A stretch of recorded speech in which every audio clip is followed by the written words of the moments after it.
Hello everyone and welcome back to another episode of Coffee and Crypto. My name's Don. Thank you so much for tuning in and watching today's stream. If you are watching it live, drop it a like. I really appreciate it. I hope you're ready to crack on with another great episode, as always, of the daily news that I bring to you all every single morning. Now, as you can maybe tell with my voice, I'm a little bit sick, so please excuse me if I do sneeze or cough or any of that disgusting stuff on stream. I am ill at the moment, but we crack on with today's episode. So, first things first, let's look at today's prices before we do anything. Now, today I'm actually on CoinStats because coin market cap was not working at all. I don't know if it's down or if it's the Wi-Fi in here, which tends to be the problem, but I had no access to CoinMarketCap. And to be honest, I actually use CoinStats every single day on my phone. I never use CoinMarketCap on my phone. I usually use it when I'm on stream and on the laptop. So this is more familiar for me. Sorry, sneeze in crypto or sniff in crypto. Maybe we should rename the stream today. But yeah, so in case you're wondering what the difference is, well, it's because I'm on CoinStats today. So first things first, Bitcoin is currently sitting at, oh wait, hang on, that's in pounds. I was about to freak out there, you can tell. I haven't quite set up my CoinStats, there we go. CoinStats is currently sitting at, Bitcoin is currently sitting at $30,774. I honestly totally flipped it. I was like, hang on a minute. Before I read Bitcoin, I noticed that the market cap was like super low, and I'm thinking, what's going on? What's happened to crypto? Anyway, we're back to dollars. Ethereum is at 1,931. BNB at 242. XRP at 48 cents. Cardano at 29 cents. Dogecoin at 0.068. Litecoin at $105. So, a bit of a mixed bag today. There's not much happening, to be honest. Although, actually, as I say that, there is one thing happening, and it is SwissBorg is up quite a bit today. We'll try and kind of find it. I can't remember what number it is on the chart. Since, again, the search bar, I don't know what's going on. The past maybe week or so in this office, the Wi-Fi has been all over the place. Things don't load properly. Normally, I would just search, obviously, for a coin, but the search bar for coins don't show properly on CoinStats now, and yeah, I'm all over the place, honestly. Yeah, can't even find it on the top kind of 100 there. But anyway, trust me when I say SwissBorg is up by over 10% the past kind of half hour, which is great to see. But anyway, we'll move swiftly on to the news. But that's the kind of prices at the moment with crypto. Let's move on to some news. Now, oh, I am so ill. This this is getting difficult. I can feel my nose wanting to just like run like a tap. But anyway, we'll crack on. I've got a job to do here. So the first part here I want to cover is the UK. So we cover quite a lot of UK news and things coming out on crypto news from the UK. So here is some more. This time a little bit different. Not anything bad or kind of good or anything, just a bit of news, to be honest. UK financial watchdog reminds crypto firms of October deadline for marketing compliance. Now, I spoke about this a while ago, but basically, the FCA, as we all know them, has announced that all crypto asset firms marketing to users in the country must be in compliance with its financials promotion regime by October 2023. Now, the FCA stated that starting on October 8th, companies operating in the UK will have only 4 routes to lawfully communicate crypto asset promotions in order to be in compliance with an financial watchdog's kind of regime. So it's not going to be anything bad. It's actually quite a good thing in the sense of people just can't promote, companies can't just promote garbage, essentially. So the legal avenues included having an authorised party approve or communicate a promotion, having a promotion created by a business registered with the FCA, or having a promotion that qualifies as an exempt under the UK's Financial Services and Marketing Act. So, according to the watchdog, then promotions included websites, mobile apps, social media posts, and online advertising, which were capable of having an effect in the UK and not limited to firms based in the country. Now, Jason Probin, whoever this guy is the crypto financial promotions lead at the FCA. I'm sure he is a barrel of laughs if that's his job description, and he works for the FCA. I'm sure he is such a good guy, and is a very good conversation, can we say. When you bring up crypto, I'm sure he's right at the front of that conversation. That's a joke, by the way. I assume he's not. I'm assuming he's not a great guy. But anyway, we'll move forward. So, on a July 4th LinkedIn post, the firm's failure to comply could result in criminal charges. Oh, wow, look at that, eh? So, we will take robust action against persons illegally promoting to UK consumers, said the FCA notice. This may include, but it's not limited to, placing firms on our warning list, requesting takedown of websites, social media accounts, apps, and all other promotions that are in breach, and enforcement action. So, it's not looking good, bruv, is what I like to say on this channel. Here's Jason here. Look at him. Let's bring up a picture of Jason.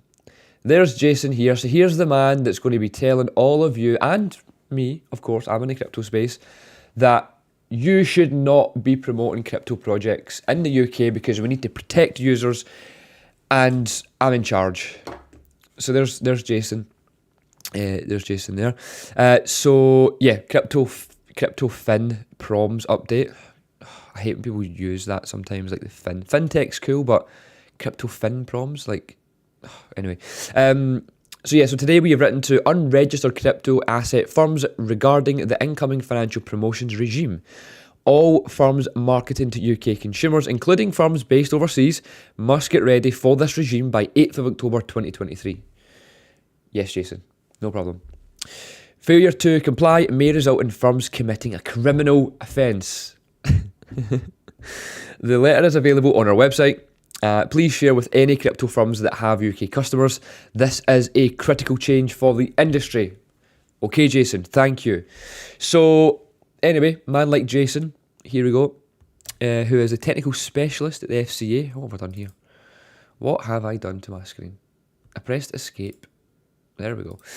So, anyway, Jason has spoken. He is ensuring that all these big, bad players in crypto, all these big bad people who promote and try and help people push the future of crypto, that it's a criminal offence unless you register with the FCA and tell us everything that you're doing, and tell us your name, your address, your date of birth, your address, as I just said that, probably national insurance number, everything. FCA want everything to do with you if you are a crypto company promoting crypto assets. So just be aware. It doesn't apply for us in the sense of influencers and whatnot. It's a bit different. This is more for like the likes of, I guess, even SwissBorg, for example, but the likes of these crypto companies who are promoting particular assets or particular projects. They need to kind of qualify for certain things. So look, I'm sure this will affect influencers as well and people on Twitter and whatnot to a certain degree, but yeah, it's more aimed at the companies themselves. So again, we can thank Jason for that. Again, it's what I keep saying. I just think it's quite funny.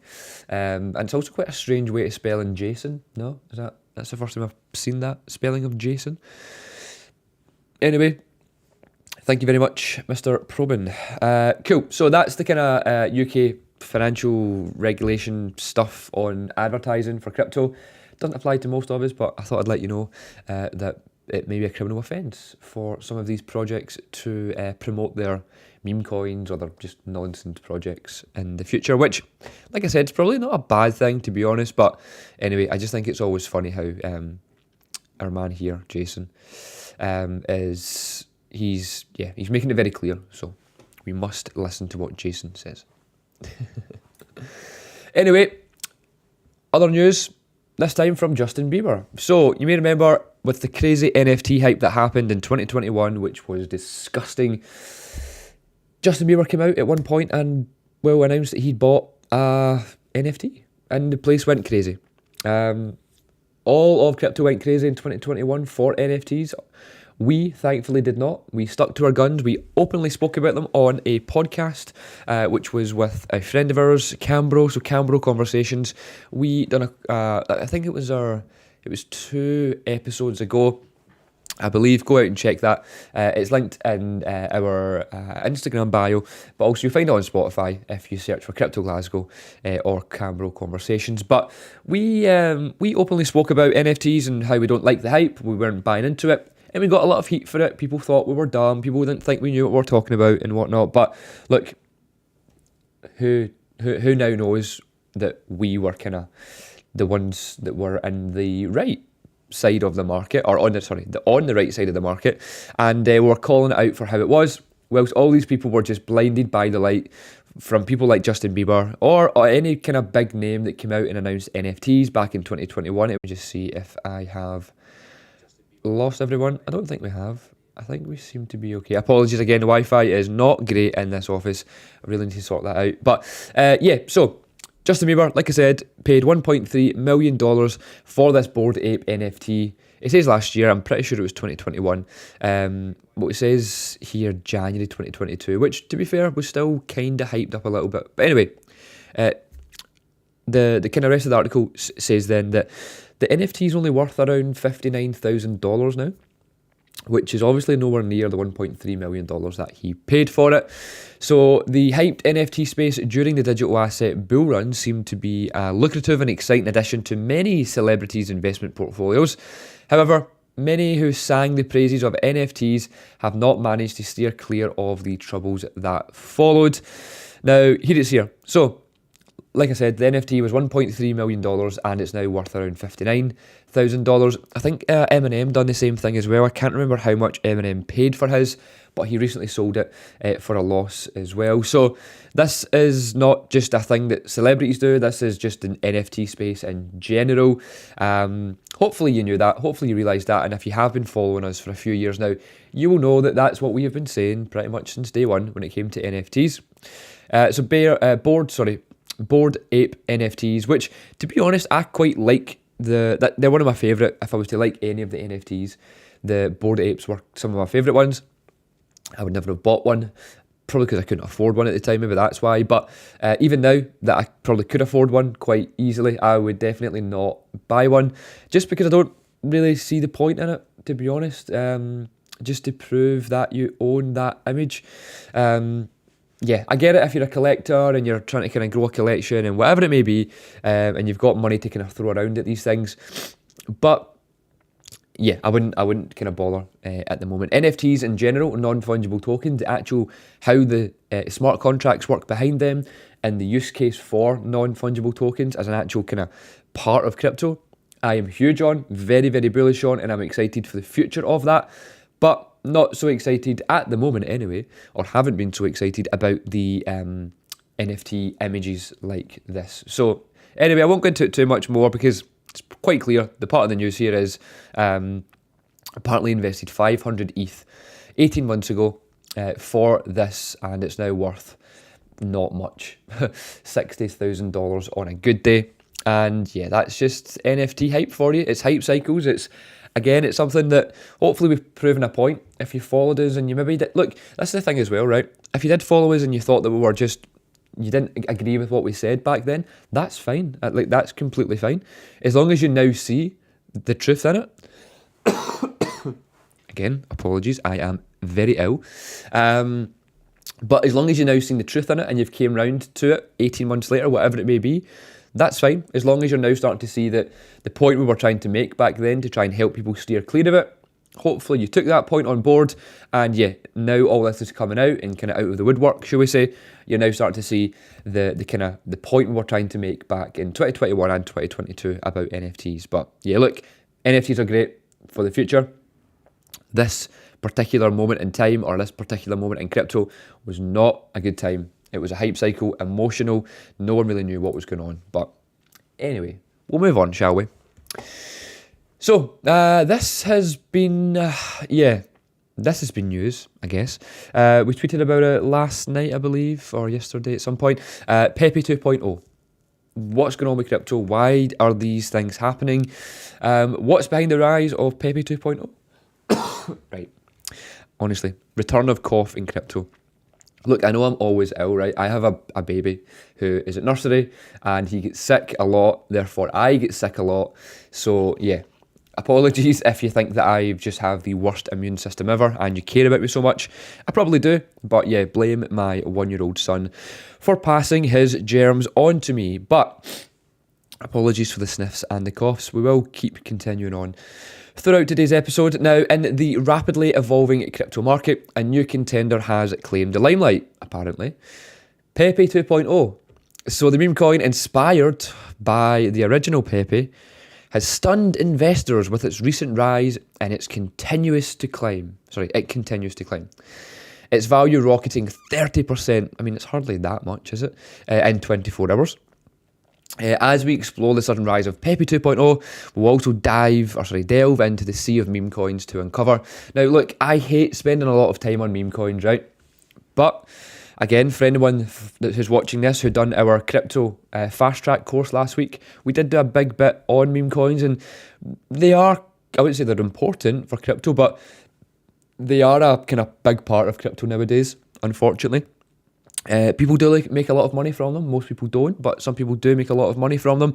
But we spoke about meme coins in kind of detail throughout last week. And just to make it clear that whether you like them or not, right, they are sort of needed for the emotional battles of crypto. So you tend to find, looking back over the past few bears and bulls markets, obviously, you tend to see these meme coins rise at a certain point in time where the kind of sentiment's a bit nothing's really happening. There's no real hype.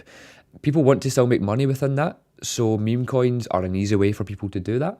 They get a lot of hype behind them, a lot of traction, a lot of money gets thrown at them by bigger players in the market. And that's where the hype grows. So look, like I said, love them or hate them, they are part of the crypto kind of ecosystem now, shall we say. And so I'm going to cover this anyway. I think it's absolute nonsense, but anyway, I thought it's news. I must bring you the news to let you know what's actually happening. So, PEPE 2.0 skyrockets and outshines the established meme coins. So, it's up over 30% in the past day, which, to be honest, isn't a huge amount. But anyway, the token boasts a market cap of $19.6 million, putting it ahead of more established meme coins like Samo and Vita. I mean, I've not even heard of those, so they're hardly established. Anyway, how much do I really want to go through this? Honestly, it bugs me to even feel like I'm giving this any time on my news show. But I guess, let me just go off on one, right? That's probably a bit better, and maybe you'll understand it a bit better. One thing I would say, right, meme coins is they are, again, that they're good for the community in the sense of it is a community-driven thing, but it tends to be 9 times out of 10 it's the creators that really win from this. So the person who's created PEPE 2.0 and managed to get it off the ground and managed to raise a market cap of $19.6 million realistically could just pull the plug on that, and they're rich overnight, literally, and you lose your money. You can't phone anyone, you can't complain to anyone and get your money back. So it's why meme coins aren't really all that good, plus the liquidity's not that great either. So usually they're on Uniswap, which, if you know Uniswap, sorry for my cough. If you know Uniswap, there needs to be a lot of liquidity, which there is, but not for every meme coin, because you're essentially betting against the next guy. So you rely on loads of people putting in liquidity to this pool of PEPE, essentially, for people to buy it or to trade it back and forward. If there's no liquidity, no one's selling it or buying it. It's just a big meme coin with a lot of traction. That's it. Sorry, I felt another cough coming there. But this dates back to all meme coins, to be honest. Like, just because loads of people are buying it and it's bringing up the market cap, it's bringing up the popularity. You might have in your wallet, you think you're rich because you've got, I don't know, £100,000 from PEPE that you invested $1 into. If you can withdraw that, right? If you can withdraw that and sell £100,000 worth of that PEPE 2.0, whatever it is, at once and get the market price for it, then I'll respect you and I'll respect meme coins. But 9 times out of 10, people unfortunately become paper millionaires or paper rich overnight or whatever it may be. And just because you've got money in a MetaMask account, showing on a MetaMask account in PEPE coins, you've got 30 trillion PEPE coins and it's worth $150,000. That means zero until it's in your bank account or it's in Tether. So just remember that before you buy into the hype of people showing you how massive their MetaMask wallet is. It's usually a lot of nonsense to get you as liquidity. Again, I'm not hating. I just have experienced this over and over again. I've got more experience than a lot of people. And I don't buy into the kind of hype of this. So just stay, basically what I'm trying to make a point here, right? I'm trying to just say, be careful, all right? If you're going to do it and you win from it, amazing, well done. Like that's amazing. If you're managing to sell into Tether and you secure those assets or secure that profit, that's amazing. But don't just get behind the hype because some big person on Twitter is telling you to get behind the hype. Trust me, if you knew what I knew about people on crypto Twitter, you probably wouldn't follow half the things that they do. I know a lot of people on crypto Twitter's secrets that they would never, ever make public. I just know it because I've been in the space for long enough and I have connections now in the space. And look, it's not my business to share people's business, but trust me when I say I know maybe more than you may think to how a lot of these projects in terms of meme coins and who creates them and the kind of reasons behind them or the real reasons behind them than you may think. So yeah, just stay clear, all right? I'm not going to benefit from it. I'm not going to make any money from telling you this information. I'm just trying to kind of be the guy to make sure you don't fall victim to some of these guys on Twitter because, like I said, I know a lot of their secrets.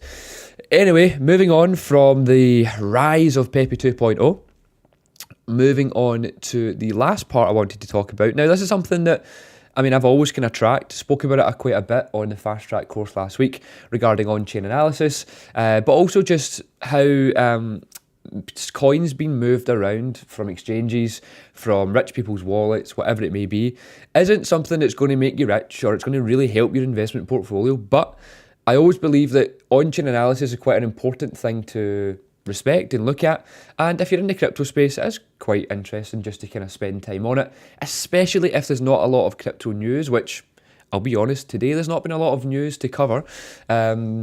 But on-chain analysis, I was going to do a full piece on it, but again, that's probably a separate video in itself. But or you could come to the Crypto Fast Track course and I can give you all in full detail. But the point I'm trying to make here is Bitcoin and Ethereum supply on exchanges apparently fell in June. Now, the supply in Bitcoin and Ethereum in June has kind of fell, which again isn't always a bad thing to be honest, and that's apparently from the ramped up regulation and crime persuaded holders that prefer self-custody. Now, this is from Goldman Sachs, all right, so it's the best article I could find, so stay with me. I don't like Goldman Sachs, I don't like JP Morgan, I don't like any of these big banks, but it was a decent enough article to kind of get the point across of what I was trying to make without doing a big deep dive into on-chain analysis. But the supply of Bitcoin, the largest crypto by market cap, dropped by 4%, nearing the level of December 2022. It's itself the lowest since November 2020 and right before the start of the 2021 bull market. Now, the Ether supply dropped by 5.8%, which is levels we haven't seen since 2018. Now, major centralised spot exchanges are facing regulatory headwinds, putting investors on alert. Cyber attacks and theft continue to be a concern across the crypto markets. Now, I don't actually believe that's true. Again, this is why I don't love this article. I'm so sorry.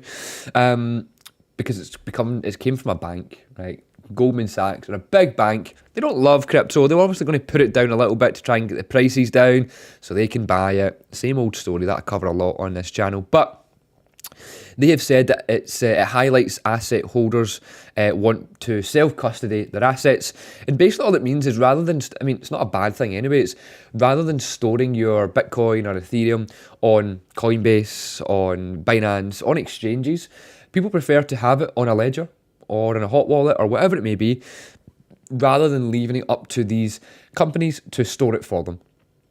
It's not anything new. It's not a bad thing for the market. It's just, it happens every so often at certain points in the market. People remove assets from the exchanges, which tends to mean that they're looking to hold it for a longer period, which is actually a good thing. Normally, if we see an influx of Bitcoin and Ethereum onto exchanges, that sometimes means that people are getting prepared to sell. So we get to see that nearer kind of bull market territory where people are starting to kind of sell off. We don't tend to see it in bear markets because in bear markets, people are buying in bear markets and people are selling in bull markets. It's pretty straightforward. It's how an investment kind of strategy works. Buying the bear, selling the bull, and that's it. Nothing special. There's no hidden agendas behind it. Obviously there's a bit more detail than that, but zoomed out perspective, never buying a bull and never selling a bear. Pretty straightforward. Anyway, now this is in line with the popular kind of adage. Is that how you say that? Adage? I'm terrible with words sometimes. Not your keys, not your crypto. So you've probably heard that before, or not your keys, not your coins, or whatever it may be. And basically all that means is, like I said, it's if you don't have it on a ledger, you have the ledger. So there's my ledger. It's my car key, but you have a ledger, which is a hardware device that is the key to your crypto and your blockchain, essentially. So if you don't have your key, you don't have your crypto. That's the saying. You may have heard me explain it like that before, but that's kind of essentially what it means by not your keys, not your crypto, because self-custody is that. If it's so there's custodial and non-custodial, where exchanges would hold it for you, so they hold the keys to your crypto, basically, which people don't like, because if the exchange goes down, they're in charge. They could potentially lose your investments. Whereas people prefer to look after their own things, like their own car key, for example. You wouldn't just give it in. Every morning you might come to the office, you don't hand your key in to someone in the office to look after the key for you. In case something happens, it's your self-custody, and it's the same with a ledger.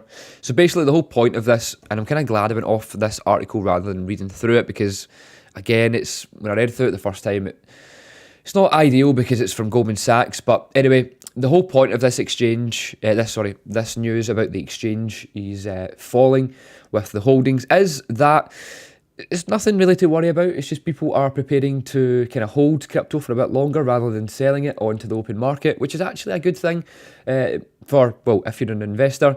If you're a buyer, maybe not the greatest thing, because you're like, oh, wait a minute, the supply is being taken off exchanges and put away maybe for the next 5-10 years. Therefore, the supply is dropping of available Bitcoin to buy, but the demand is growing. So yeah, it's a good thing and a bad thing depending on how you look at it. But Goldman Sachs, this article is it's quite a bitter article, I think, because they're trying to say that the reason people are doing it is because crypto is full of scams. People think they're going to lose their investments, and it's the same old story. But that's not the case. People are doing it just because they're smart investors. They're buying it at a cheap price and they want to sell it at a higher price. But that higher price might not be coming until this time next year or January 2025 or whatever it may be. So they're just being safe, storing it off the exchange until then. And then this time next year, you'll probably see an influx of Bitcoin and Ethereum moving from cold storage onto exchanges.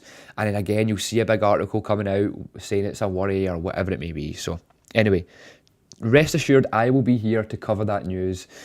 So yeah, don't worry too much. I'm here to make sure that you are kept in the know and you don't buy into what the banks say about this nonsense. Anyway, thank you for kind of staying with me throughout today's video. Like I said, I am a little bit ill today, but we crack on and we get the news done because I have a job to do to help you kind of feel part of the community and be kept up to date each and every single day, apart from Monday this week. But again, I was sick, okay? Please leave me alone. Blame it on my son, all right? If you really want to go there, you just can blame it on my 1-year-old son. How does that make you feel? Anyway, he's passed his germs on to me. I'm a little bit sick this week, but we will continue to bring you the news every single morning, Monday through Friday, as best as I can, and I'll find as many good articles as I can throughout the week. It is a bit dry this week, but trust me, stay with me each day. I will bring you some good content, I'm sure. But enough from me today.